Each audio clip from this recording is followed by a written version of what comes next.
যাওয়া আজ 1 বছর হয়ে গেল। আর কতদিন তোমাকে ছেড়ে থাকবো বলো? তুমি বাড়ি আসো। তুমি কান্না করো না, আমারও বিদেশে থাকতে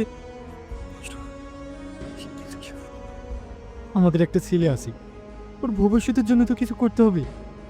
তোমার কথাটাও ঠিক। একটা কথা বলবো বলছিলাম। কি কথা বলো?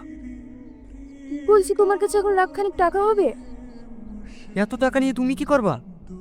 এখন সোনার দাম যেভাবে বাড়ছে, বাবুর জন্য একটা মালা করে রেখে দিলে হতো না? এটা তুমি ঠিক বলেছো।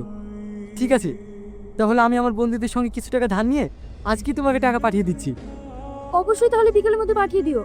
আমি আজই মালা আনতে যাব। আচ্ছা ঠিক আছে, এখন কাজের সময় হয়ে গেছে, আবার রাতে ফোন করবো। ঠিক আছে।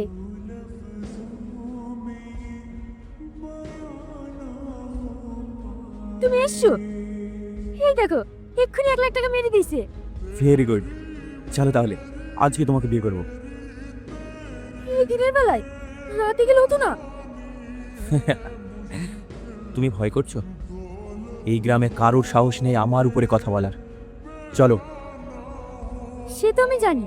থামো, আমার গয়নাগুলো নিয়ে আস। যে নম্বরে আপনি কল করছেন সেটি এখন কি ব্যাপার, বাড়িতে 2 দিন ধরে ফোন করছে, ফোন সুইচ অফ বলছে। তাহলে কি ফোনটা খারাপ হয়ে গেল? এবার চাচিকে ফোন করে দেখি। হ্যালো চাচি, 2 দিন ধরে তোমার বৌমাকে ফোন করছি, ফোন সুইচ অফ বলছে। তুমি ফোনটা লেগে একটু দাও না। এই রিয়াজ, বৌমাকে নিয়ে এত কেলেঙ্কারি হয়ে গেল, তুই কি কিছুই জানিস নি? না চাচি, আমি তো কিছুই জানিনি। কি হয়েছে? তোর বউ ওই পাড়া শাপিং মস্তানের সাথে পালিয়ে গেছে। তুমি কি বলছো চাচি? আমার বেশি হয়েছে না। তুমি সত্যি বলছো তো?